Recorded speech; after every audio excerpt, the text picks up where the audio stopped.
एक बार की बात है, एक गांव में एक किसान रहता था। उस किसान को जानवर पालने का बहुत शौक था। उसके पास पहले से ही बहुत सारे भैंसे थे, जिनका दूध बेचकर वो अपना घर चलाया करता था। तो एक दिन किसान ने एक खरगोश और एक बंदर को भी अपने घर में पाल लिया। अब काफी दिन गुजरने के बाद किसान ने उस खरगोश और बंदर के साथ खेलने का सोचा। किसान ने अपने खेत में बहुत सारे छोटे छोटे गड्ढे कर दिए और फिर उन गड्ढों पर मिट्टी डालकर उन गड्ढों को बंद कर दिया और किसी एक गड्ढे में उसने एक गाजर को छुपा दिया। अब उस किसान ने खरगोश और बंदर को उस गाजर को ढूंढने के लिए कहा। खरगोश बहुत ज्यादा कॉन्फिडेंट था और उससे अपने आप पर भरोसा था।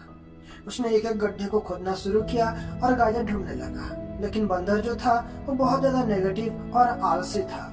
उसने सोचा कि खेत में इतने सारे गड्ढे हैं और वो गाजर किसी एक गड्ढे में है, इतना कौन परेशान हो सकता है। वो बंदर ये सोचकर एक गड्ढे के ऊपर जाकर सो गया।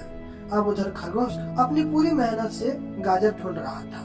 एक एक करके खरगोश ने सारे गड्ढे देख लिए, लेकिन उसे कहीं भी गाजर नहीं मिली। सिर्फ एक गड्ढा बाकी रह गया था, जिसके ऊपर बंदर सो रहा था। अब खरगोश बंदर के पास जाता है और उसे उस गड्ढे पर से उठने के लिए कहता है।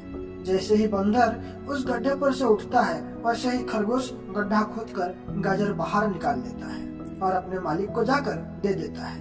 बंदर यह देखकर हैरान हो जाता है कि जिस गड्ढे के ऊपर वो इतनी देर से सो रहा था, गाजर उसी के अंदर थी। वो अगर एक बार खोद कर देख लेता तो गाजर उसे मिल जाती और वो मालिक की नजरों में बड़ा बन जाता। यही सोचकर वो अपने किए पर पछता रहा था।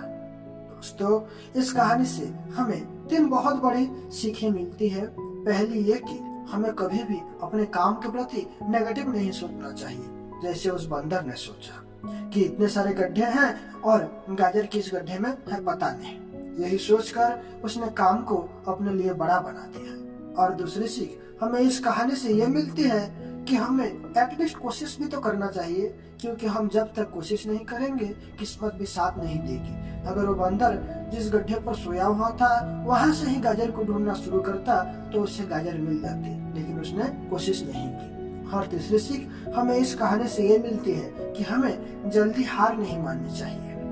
अब हमें नहीं पता कि हमें अपने काम में कौन से साल में या कब कामयाबी मिलेगी। तो इसी के साथ ये कहानी यहाँ पर खत्म होती है। दोस्तों, आपसे फिर मिलेंगे एक नई कहानी के साथ। तब तक नमस्कार।